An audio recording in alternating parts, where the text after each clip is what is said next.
Welcome back. Today's story starts with a blue envelope on a lace table, and one dead matriarch still controlling every breath in the room. At Bell House, grief looked polished from a distance. Up close, it smelled like lilies, wet coats, and fear. Nora Bell stood near the catering table, one hand around a paper napkin, the other around a truth she did not understand yet. She had come to help. She had come to keep peace. Then she saw the envelope. Thick paper. Lenore Bell's wax stamp. Her own name written on the front in sharp black ink. Nora did not pick it up at first. Her throat tightened. Across the room, Julian Bell was laughing too softly with the estate lawyer. Rosa, the housekeeper, stood by the doorway with her hands folded, face pale, eyes fixed on Nora like she had been waiting for this exact moment. Nora slid one finger under the seal. The wax cracked with a dry, ugly snap. Nobody seemed to hear it. That made it worse. Inside was a second will. Not a copy. Not a draft. A fresh, notarized page with one line that froze her blood. Sole heir. Rosa Mendez. Nora looked up slowly. Faces changed around her in a wave. Shock. Then hunger. Then panic. The Bell family had not lost an inheritance. They had been ambushed by one. And Lenore, even dead, had chosen the moment with perfect cruelty. 3 days earlier, Nora had warned Julian that Lenore was hiding something. He had smiled the way rich men smiled when they wanted a woman to feel small. He called her tired. He called her emotional. He called her unstable in front of a probate clerk and made it sound like concern. That was the Bell family trick. They did not shout first. They smiled first. They made you doubt your own pulse. Nora had married into wealth, but wealth had never married her back. She was the outsider with the wrong job, wrong clothes, wrong nerves. She painted murals for schools. She kept to the edges of family photos. She listened more than she spoke. To Bell people, that made her easy to ignore. Lenore Bell had been the opposite of easy. At 81, she still ruled Bell House through glances, envelopes, and total silence. She had a silver cane she never needed, a habit of entering rooms without apology, and a gift for making adult children feel 12 years old. Nora had watched her bully servants, charm donors, and punish anyone who asked too many questions. But Rosa was different. Rosa had worked in the house for 19 years. She knew which door stuck in winter. She knew where Lenore kept aspirin. She knew where the spare key lived when the family pretended not to know. Nora had seen her bring tea, meds, and wool blankets with no drama at all. No one thanked her. No one noticed. Then Lenore died. And within an hour, Julian took over the room like a man who had already won. He straightened the guest list. He corrected the priest. He tried to direct the florist. He even told Rosa where to stand. Rosa only looked at Nora once, then down at her apron, then away. That look had felt like warning. Now Nora understood why. The envelope in Nora's hand was thicker than paper. It carried weight. It carried intent. And somewhere inside Bell House, between the prayer cards and the deviled eggs, Lenore Bell had hidden the blade. Nora did not confront the room right away. She watched. That was her blind spot and her strength. She had spent years believing she could keep peace if she stayed quiet enough, careful enough. Today, silence had teeth. So she moved through the reception with the second will hidden inside a condolence card, close to her ribs. The estate lawyer, Mr. Halden, stood near the coffee urn with Julian and Lenore's younger daughter, Vivian. Halden looked tired already. Vivian looked offended by gravity itself. Julian looked prepared. Too prepared. He kept touching his cufflinks, then his pocket, then the lawyer's sleeve as if checking what had been lost. Nora waited until Halden was alone. She slid the envelope into his hand and watched his expression drain. He did not read it fully at first. He only saw the date. He only saw the notary seal. Then he looked toward the hall, and Nora saw him make the mistake of fear. "Where did you get this?" "From my mother-in-law's house. In the flower wreath. It had my name on it." Halden went still. That was answer enough. He said Lenore had told him there was a codicil, but not where it would be found. He said Julian knew about it too. Nora stared at him. Of course Julian knew. Julian had been circling the estate for weeks, trying to get Lenore to sign over power of attorney after the second fall. He had called it protection. Lenore had called it ambition. Nora heard her own pulse in her ears as Halden read. The room seemed to narrow. Rosa stood at the far end of the hall, her hands trembling now. That tiny movement mattered. It told Nora Rosa was not acting. She was bracing.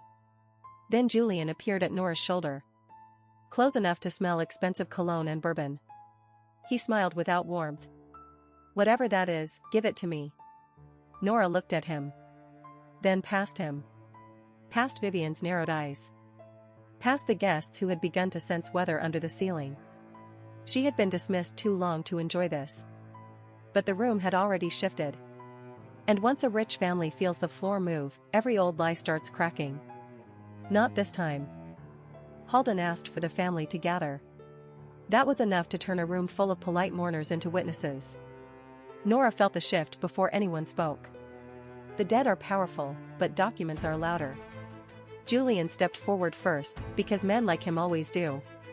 He kept his face smooth and his voice velvet soft for the guests. He said there had been confusion. He said grief made people imagine patterns where none existed. He said Lenore had trusted him to handle the estate. Handle. Like her life was an umbrella. Vivian stood beside him, arms folded, eyes sharp. She was not cruel for sport. That made her worse in some ways. She believed status was moral.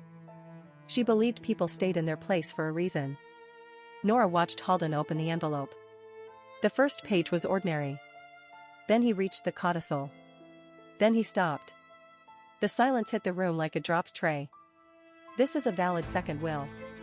Signed, witnessed, notarized. Dated 6 weeks before death. It supersedes prior distribution language.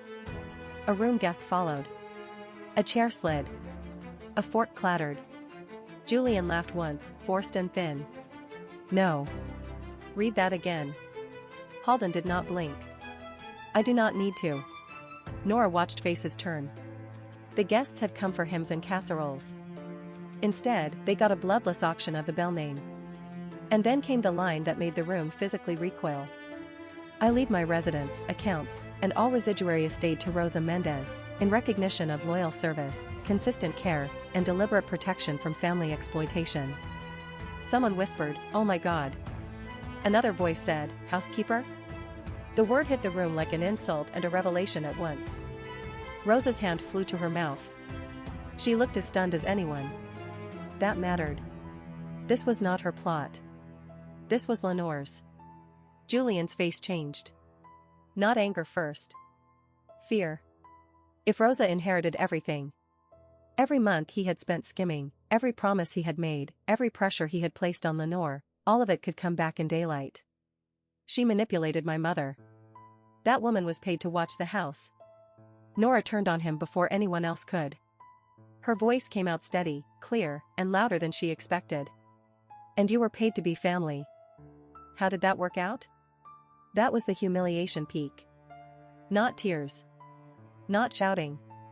A room full of people realizing the Bell family had been performing nobility overwrought. Nora saw it in the faces near the buffet line. Sympathy curdled into appetite. People love a scandal when they are far enough from the blast. Julian stepped toward Rosa, but Halden raised a hand. The old order had slipped. The dead woman had changed the seating chart forever. Julian wanted the study locked. That alone told Nora enough.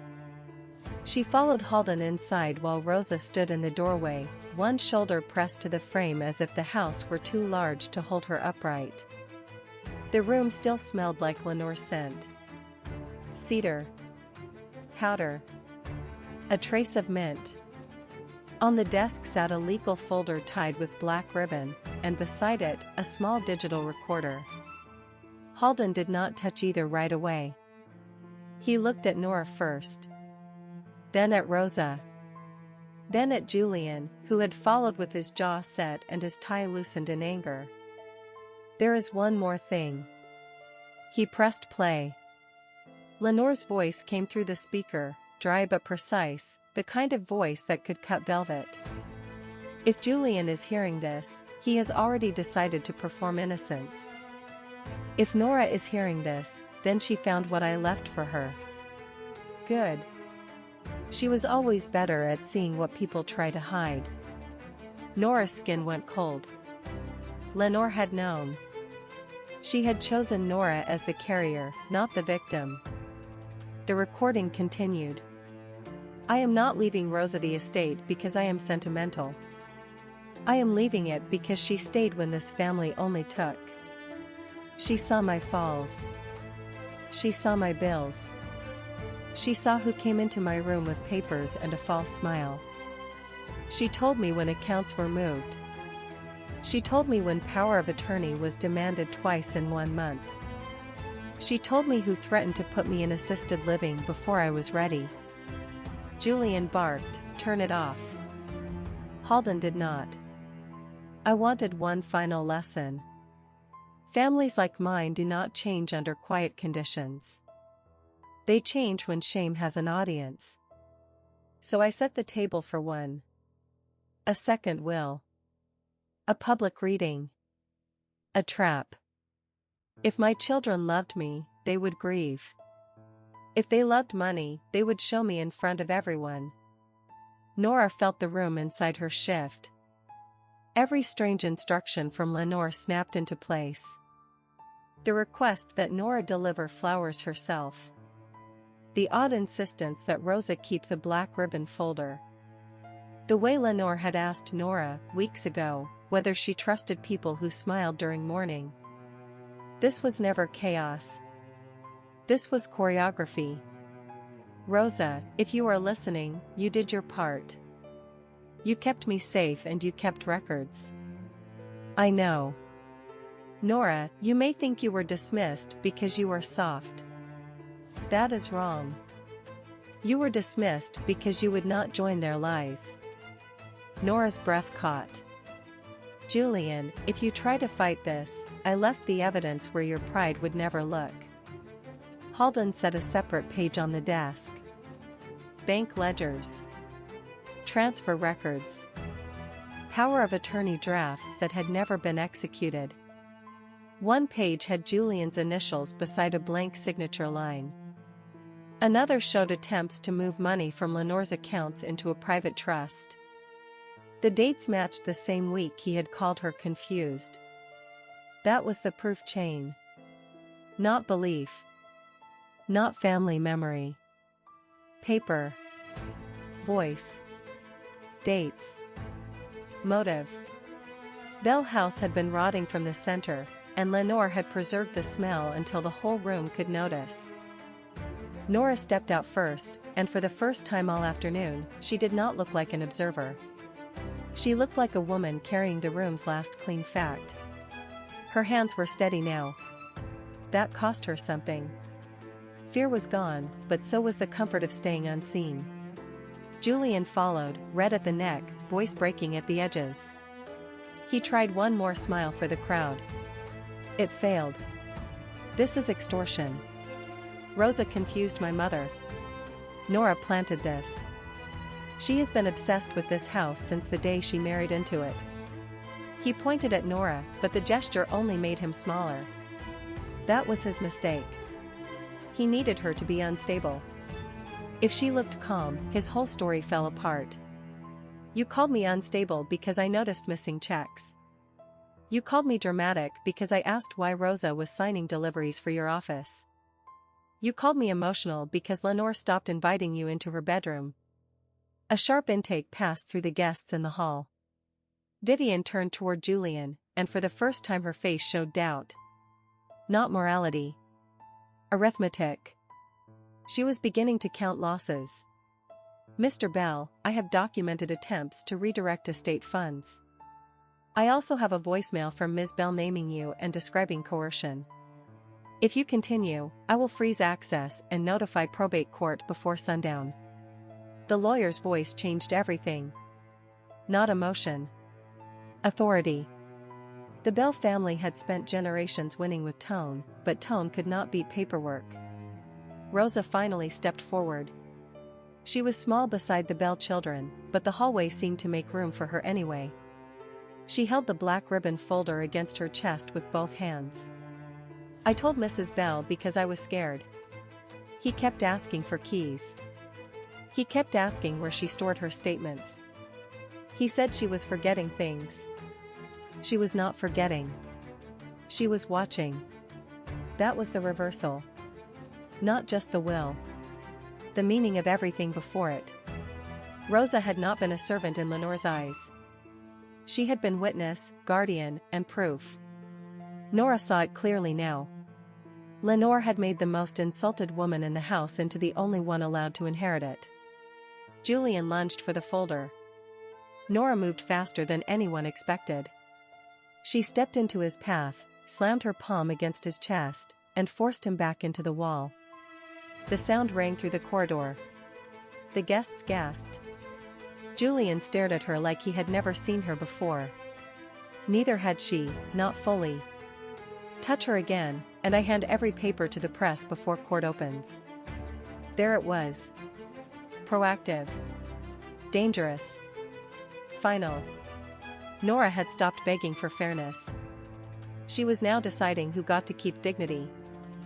By the time the announcement spread through the house, the Bell dynasty had lost its polish. Guests who had arrived with sympathy casseroles now watched a family inheritance become a public accounting. Some left early. Some stayed because scandal is a kind of dessert for the cruel. Halden spoke in measured sentences. Accounts were frozen. Temporary control of the house and contents moved to probate protection. Any challenge to the second will would trigger immediate review of financial records and prior gifts. Julian went pale. Vivian looked at him like she was seeing him for the first time and hating the shape of him. Rosa did not celebrate. That made the payoff stronger. She only stood straighter than she had all evening. She kept one hand on the black folder and one on the table where Lenore's ring of keys had been laid down. Then Halden did the one thing nobody expected. He placed the old brass house key in front of Rosa and said, "Under the terms of the will, Bell House now recognized her as primary heir pending transfer." The sound was tiny. The effect was enormous. Julian shut his eyes for 1 second, like a man receiving a verdict from a god he mocked. Vivian made a strangled sound. One cousin started crying for the wrong reasons. Nora felt no triumph in that moment, only a hard and steady grief for how cleanly money had eaten their faces. "She told me you would be the one who stayed standing." Nora swallowed. That was the last gift Lenore had given her. Not money. Not a house. A sentence. A refusal to be mistaken. Then let's make it count. She walked to the buffet table and picked up the stack of condolence cards Julian had ordered with the Bell crest embossed on top. She turned them over. On the back, she began writing contact names for the probate attorney and a forensic accountant. She did it in front of everyone. Not because it was dramatic, but because the room had earned witness duty. Outside, thunder finally moved on. Inside, the Bell family paid in full, Julian lost access, Vivian lost her illusion of loyalty, and the house itself slipped out of their hands. Rosa inherited the walls they had treated like wallpaper. Nora kept something else. Her name, spoken with respect at last. An hour later, the hall looked smaller. Meaner, too. That is what truth does in a rich family. It strips away scale. It leaves only what was taken, what was hidden, and who had the nerve to survive. Julian was gone with a lawyer and a face he could no longer control. Vivian left in a car without speaking to him. The cousins scattered. One aunt promised to call a priest and then forgot which side she was on. Rosa stayed long enough to place Lenore's black ribbon folder inside the old brass box from the study. That motion was careful. Almost tender. Nora stood by the guest book and watched the last of the candles bend low. Her hand still trembled a little, now that the danger had passed. She had not won cleanly. She had exposed people she once needed. She had turned a funeral into a courtroom. Some would say that was cruel. Others would say Lenore started it from beyond the grave. Both might be true. Rosa approached with the blue envelope, flattened now, seal broken forever. She held it out. Inside was one final note, written in Lenore's sharp script. Nora read it once. Then again. Do not let them turn your softness into consent. She closed her eyes. Lenore had seen her too clearly. That was the sting. Not money. Not revenge. Recognition from a woman who weaponized everything and still understood how hard it was to be dismissed. Nora folded the note and slipped it into her coat. When she looked up, the guest book was still open. Half the signatures were wet with condensation from glasses. One empty line waited at the bottom. Nora picked up the pen and wrote her name beside Rosa's, not Bell family, not guest, not outsider. Then she set the pen down and listened to the house settle around her like a verdict. So there you have it. One funeral. One second will. One dead matriarch who engineered a public collapse and made sure the greedy paid in daylight. If you ever wonder why some families fear the quiet woman in the corner, this is why. She may be the one who notices everything. And if you want more stories where inheritance turns savage, stay close. The next one may be worse.